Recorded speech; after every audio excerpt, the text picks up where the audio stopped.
1860 سے 1868 کے دوران چند ایسے واقعات رونما ہوئے جو رفتہ رفتہ شوگنیٹ کے زوال کا سبب بنتے چلے گئے۔ شوگنیٹ نے اپنی طاقت بڑھائی اور ملک کی حفاظت کے لیے مغرب سے جدید ہتھیار درآمد کیے، اور بادشاہ کی مرکزی حیثیت کو مد نظر رکھتے ہوئے 14ویں شوگن لیموچی نے بادشاہ سے بہتر تعلقات استوار کرنے کی خاطر جاپانی بادشاہ کومے کی بہن کازونومیا سے شادی کر لی، جس کے بعد شوگنیٹ اور شاہی امراء نے ساتھ مل کر ایک بار پھر حکومت کو استحکام دینے کی کوشش کی، مگر اس کوشش میں اقتدار کی تقسیم کا مسئلہ آڑے آ گیا اور بادشاہ کے قریب رہنے والے شاہی امراء میں دو گروپس بن گئے، جن میں سے ایک شوگنیٹ کی حمایت اور دوسرا گروپ بادشاہ کو مرکزی سیاسی اختیارات دینے کے حق میں تھا۔ سن 1862 سے 1864 کے درمیان تواتر کے ساتھ ایسے واقعات رونما ہوئے جس نے جاپان کو ایک بار پھر ساکوگ عہد میں لے جانے کے حامی طبقات کی کمر توڑ دی۔ سن 1862 میں 700 ماہان کی ایدو سے واپسی پر اس کی گیورتس یعنی دائمیوں کے فوجی قافلے سے ایک گھوڑا گاڑی کا تصادم ہو گیا۔ اس گاڑی میں 4 برطانوی سوار تھے۔ بشیوں نے اس تصادم کو اپنی بے عزتی سے تعبیر کیا اور غصے میں آ کر ایک برطانوی کو قتل اور 3 کو زخمی کر دیا۔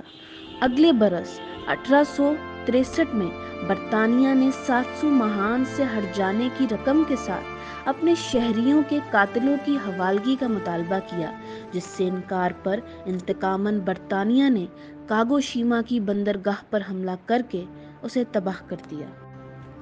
ساکوگ کے دوسرے بڑے حامی چوشو ہان، جو اس سے پہلے توکوگاوا کے خلاف سیکی گاہارا کی لڑائی میں شکست کھانے کے بعد اپنی طاقت گنوا چکا تھا، اب اصلاحات کے نتیجے میں دوبارہ طاقتور ہو چکا تھا۔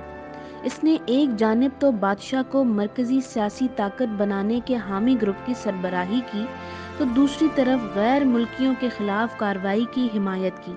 چوشو ہان نے سن 1863 میں امریکی جہاز پر گولیاں بھی چلائی تھی، جس کی پاداش میں اگلے سال سن 1864 میں امریکہ، برطانیہ، فرانس اور ہالینڈ نے مل کر شیمونوسیکی پر حملہ کیا اور چوشو ہان کو بھی شکست دے دی۔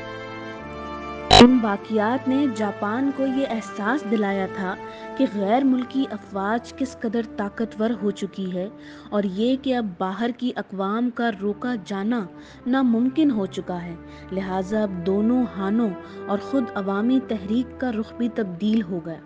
ان پر یہ حقیقت آشکارا ہو چکی تھی کہ غیر ملکی آمد و رفت اور تجارتی تعلقات کو ختم کرنا اب ممکن نہیں رہا۔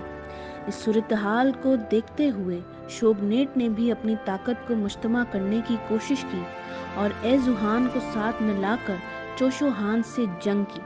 اس جنگ میں اب تک 700 ماہان شوگنیٹ کے ساتھ مل چکا تھا، چنانچہ چوشو ہان کو شکست ہوئی، مگر بعد میں 700 ماہان بھی چوشو ہان کے ساتھ مل کر بادشاہ کی بحالی کی تحریک میں شامل ہو گیا۔ سن 1866 میں دیگر ہانوں میں بھی یہ سوچ پیدا ہوئی کہ غیر ملکیوں سے انفرادی طور پر لڑنا ہارنے کے مترادف ہوگا، لہٰذا ملکی طاقت کو مجتمع کیا جائے۔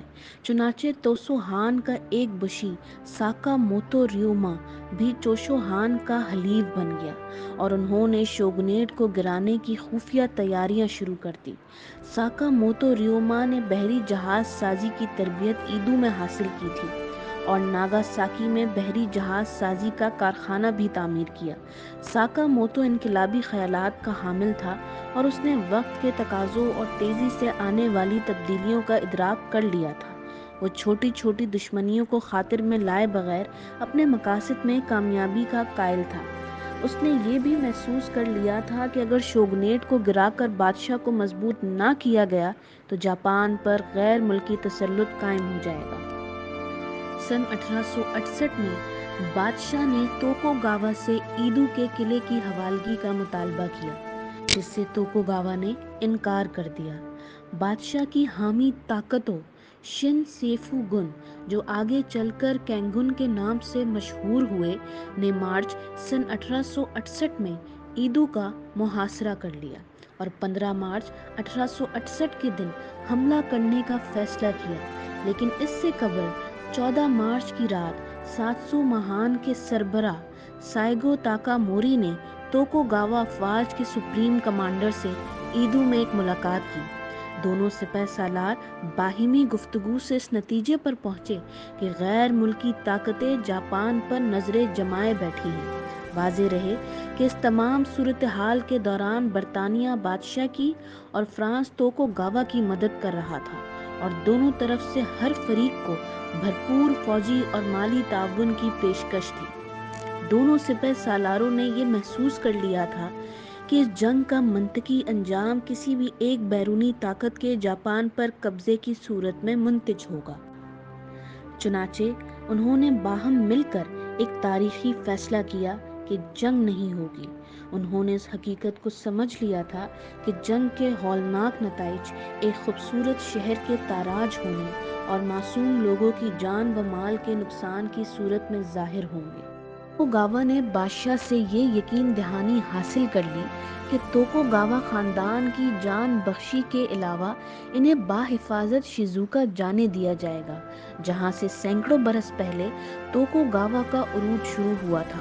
اور یوں بادشاہت اور توکوگاوا دونوں نے جاپان کے وسیع تر مفاد میں اپنے مفادات بالائے طاق رکھ دیے اور اپنی انا کو قربان کر دیا۔ اس طرح ایدو پر بادشاہ کا قبضہ ہو گیا، جس کے بعد توکوگاوا کی زمینیں شاہی افواج میں تقسیم کر دی گئی۔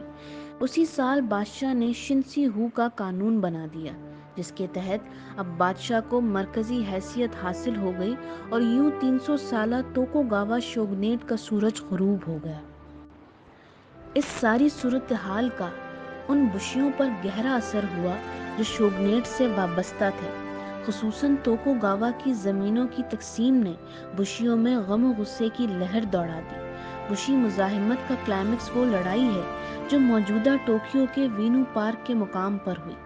اس سلسلے کی مزید جنگیں توہوکو کے مقام آئیزو واکا ماتسو اور ہاکو داتے کے مقامات پر بھی لڑی گئیں، جن میں توکوگاوا کے حامی کئی سامورائی قتل ہو گئے۔ اس میجی انقلاب کا مرکزی خیال پرانے افکار و روایات کو بہتر انداز سے تبدیل کرنا اور نئے دور کے تقاضوں کے مطابق ڈھالنا تھا۔ لہٰذا یہ دور میجی انقلاب یا میجی ایشن کہلایا۔ یہ دور نئی رجحانات، نئے افکار اور نئی سوچ کا دور تھا، جس نے جاپان کے روایتی طبقاتی نظام کو ایک نئی ڈگر فراہم کی۔